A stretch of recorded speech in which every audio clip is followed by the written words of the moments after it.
대구 주암산 수양의 1회 베드로는 성자다. 1절 예수 그리스도의 사도. 사도는 지극히 크고 높고 존귀하고 영광스러운 직분입니다. 하늘에서 예수 그리스도의 다음 자리가 사도의 자리입니다. 천국의 중심은 은혜 시대에 부른 사람들이요 우리들입니다. 베드로는 성자입니다. 이들은 조상부터 좋은 터전이 잡혀 내려와서 좋은 사람이 되었습니다. 이 좋은 마음이 유전된 그 바탕으로 예수를 믿으니 예수가 잘 믿어집니다. 베드로는 사도의 존중성을 깨달아 안 것입니다. 예수님이 하나님 말씀을 부탁하여 보내신 것입니다. 남의 생명을 좌우하고 예수 십자가 죽음의 효력을 유묵해 만드는 것이 이 사도직입니다. 이 사도직의 귀중성을 깨닫고 안 것입니다. 둘째는 상대자를 향하여 우리가 하나님 말씀을 전하는 사도라고 인정하라는 말입니다. 인정치 않으면 못 받습니다. 말로만 해가지고는 그들에게 잘 인식이 되지 않습니다. 또는 사도의 직분이 나갈 때는 감화력이 나가 감동을 받는 것입니다. 성령이 있으실 때는 감화력이 나갑니다. 성령이 아니라 사람의 힘으로 하는 감화력도 있습니다. 인력으로 되는 감화에는 그 행위가 성경에 맞는 덕스러운 것을 보지 못합니다. 성령으로 되어지는 감화는 속에서 열렬한 불이 일어나고 마음에 뜨거운 불이 일어납니다.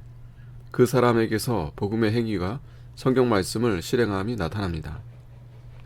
교인들이 뜨겁게 불이 일어나는데 어떤 때는 복음에 합당한 행위가 나오고 어떤 때 서로 열심히 있으나 복음에 합당한 행위가 나오지 않습니다.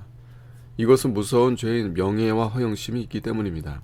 거기에는 성령의 은혜가 나타날 수 없습니다. 죄의 근원이 무엇인가? 천사장이 하나님의 자리를 넘겨보는 것입니다. 그 마귀가 땅에 내려와서 에덴 동산에서도 명예와 영광심으로 죄에 떨어뜨렸습니다. 오늘날 명예와 영광심이 전 세계를 뒤덮은 것입니다. 우리가 명예와 영광심에 빠졌는지 안 빠졌는지 잘 알지 못하고 나갑니다. 자과는 부지라 했습니다. 명예와 영광심은 역적질하는 죄입니다. 하나님의 자녀는 하나님의 일꾼인데 이보다 더 높은 것이 어디 있겠습니까? 마귀가 목사 하나 잡아먹으려고 우는 사자같이 삼키려고 합니다. 목사 하나 잡아 삼키면 몇 100명, 몇 1000명 잡아먹는 것보다 낫기 때문입니다. 사도는 복음을 전하는 자입니다. 복음을 전하여 생명 살리고 하나님을 알고 하나님과 동행하고 하나님을 기쁘게 할 수 있는 자입니다. 말로만 해서는 안 됩니다. 성경 말씀을 아는 것만 가지고는 힘이 되지 못합니다. 성경 말씀 믿을 때입니다. 믿을 때는 곧 행합니다. 내가 믿고 행하고 나부터 은혜 받아서 교인을 가르쳐야 교인들이 힘을 얻어 나올 것입니다. 내가 먼저 전진하는 것을 교인들에게 보여야 그들을 살릴 수가 있습니다. 내 생명 하나만 해도 행하겠는데 나에게 달린 생명이 얼마나 많은데 어찌 이 직분을 잊겠습니까? 그러므로 나부터 가르쳐야 되겠습니다.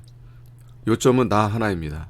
나 하나 세우면 타인 세울 수 있고 나 하나 은혜 받으면 타인 세울 수 있고 나 하나 가르치면 타인 세울 수 있고 나 하나 살면 타인 세울 수 있고 나 하나 인도해 놓으면 타인 세울 수 있고 나 하나 하나님 섬기는 거 배워야 타인 세울 수 있습니다. 자기 가르치기를 게으르지 아니하고 자기 인도하기를 게으르지 아니하는 사람이라야 사람 노릇하고 귀한 사람이 되는 것입니다. 이 일은 성령이 아니면 안 되는 것입니다. 내가 깨달아 아는 것도 몸을 하나님께 바치는 것도 성령이 아니면 못하는 것입니다. 성령의 감화 받으려면 양심을 쓰는 데 있습니다. 제가 불을 일으키는 데 있습니다. 자기가 의로울수록 능력이 더 나옵니다. 힘쓰는 비례를 쫓아서 은혜가 더 나갑니다. 힘을 안 쓸 때에는 은혜가 못 나갑니다. 피땀을 섞으면 하나님이 같이 하시거니와 피땀을 섞지 않으면 같이 하시지 않습니다. 정력이 들어가는 동시에 성령의 감화가 있어야 힘이 있는 것입니다. 베드로는 사도되는 것을 마음에 두고 늘 실행하게 되고 마음에 늘 불이 일어난 것은 그 은혜의 감격함입니다. 불이신 성령이 불덩이를 쓰십니다. 자기 속에 불을 일으키는 자를 쓰십니다. 성령이 불이시지만 그 불이 닿으면 우리가 어떻게 견뎌내겠는가? 우리 바탕이 된 만큼 그 불이 옵니다. 열심을 낼수록 그 불이 일어나고 식어질수록 그 불이 냉랭해 갑니다. 2절 거룩하게 하심으로 능하심 아주 잘합니다. 하나님의 가진 성품을 자랑하는 것입니다. 깨끗하고 옳고 착함이 충만하신 하나님이십니다.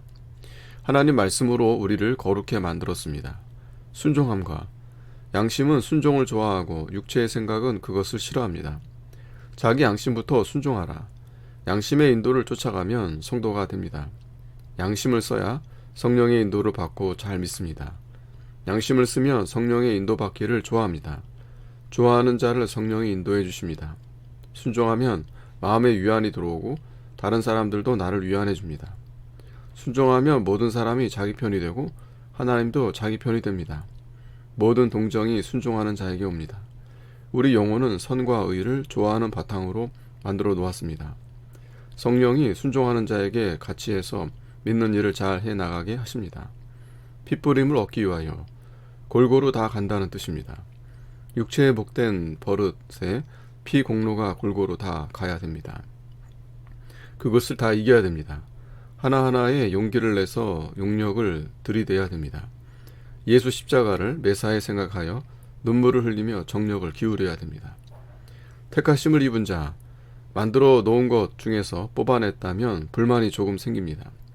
처음에 지을 때부터 특별한 것으로 만들어낸 것입니다. 이것은 참 우수하고 참 좋은 것입니다. 특별히 하나님과 같이 하나님의 형상대로 만든 것입니다. 신자의 영혼은 나중에 죄 안 짓는 것까지 예정해 놓은 것입니다. 은혜는 미천이 있습니다. 즉 하나님 말씀을 받아 가지는 것이 은혜입니다. 말씀을 먹어야 생명이 섭니다. 믿는 사람은 늘 기쁘고 즐겁습니다. 평강은 하나님께로부터 나옵니다. 하나님 말씀을 받아 가질 때 평강이 있습니다. 은혜를 자주 받아 가지라는 말입니다. 받은 바 은혜를 만족히 생각하지 말고 자꾸 더 받아 영이 자라라는 뜻입니다. 3절 그리스도의 아버지. 하나님을 아버지라 부르는 우리는 복 있는 자입니다. 예수님이 아니라면 하나님을 아버지라 부를 수 없습니다. 거듭나게 하사 믿음으로 거듭났고 거듭났으므로 믿습니다. 계명의 대지로 새 계명을 쓰는 것입니다. 이것은 주의를 일으키는 것입니다. 구약시대에는 그 계명이 사람을 살리지 못했으나 신약시대에는 사랑하라는 말이 사람을 살리는 것이 되었습니다. 율법시대에는 사람을 살리려고 계명을 주었지만 받지 않아서 죽었으나 신약시대는 성령의 은혜가 많아서 행하게 되는 것입니다. 아멘.